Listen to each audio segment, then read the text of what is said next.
अस्सलाम वालेकुम अजीज़ तलबा और तालबात, उम्मीद करती हूँ कि आप सब ठीक ठाक होंगे। प्यारे बच्चों, आज जमात 7वीं है। मजमून हमारा उर्दू है। मौजू हमारा माहौलियाती तवाज़ुन, क्यों और कैसे, ये आपके सबक में है। बच्चों, माहौल किसे कहते हैं? आस पास जो इर्द गिर्द हमारे है, हवा, पानी, पेड़ पौधे, जानदार चीज़ें, यही हमारा माहौल है। इन सब का आपस में गहरा ताल्लुक है। अगर इनमें से किसी भी एक उनसे में खराबी पैदा हो जाए तो सारा माहौल बिगड़ जाता है। तो इसका हम पर बराह रास्त असर पड़ता है।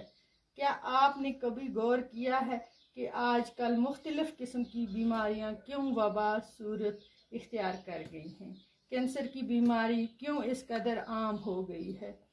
दिल के मरीजों की तादाद क्यों बढ़ गई है? लोगों को सांस लेने में तकलीफ क्यों हो रही है? मौसमों का चलन क्यों बिगड़ गया है? गर्मियां क्यों शदीद हो गई हैं? जाड़े में बर्फ क्यों पड़ रही है? बहुत बर्फबारी होती है जाड़े में। दरियाओं का पानी क्यों उतला और गंदला हो गया है? शफाफ पानी के चश्मे अब क्यों सूख गए हैं?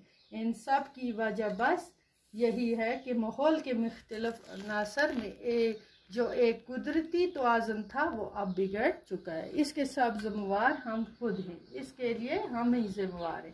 पिछले 1-2.5 सदी में इंसानी आबादी ने जिस रफ्तार से बढ़ी है, उसी रफ्तार से इंसान की ज़रूरतें भी बढ़ गई हैं।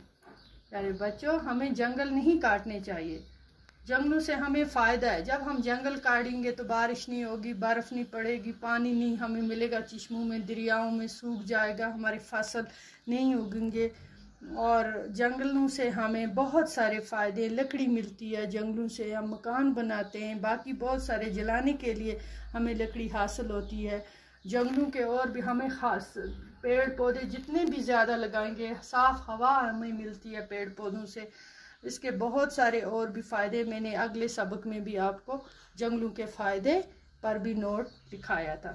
तो आज का ये सबक भी आपका है, ये इसी का टॉपिक है माहौलियाती तवाज़ुन। इसके आगे भी इंशाल्लाह, ये पहला पार्ट है इसका, आगे भी हम पढ़ेंगे दूसरे पार्ट में इसका। ये पहला हिस्सा है, आप अच्छी तरह से इसको समझ लेंगे। ठीक है, खुदा हाफिज़।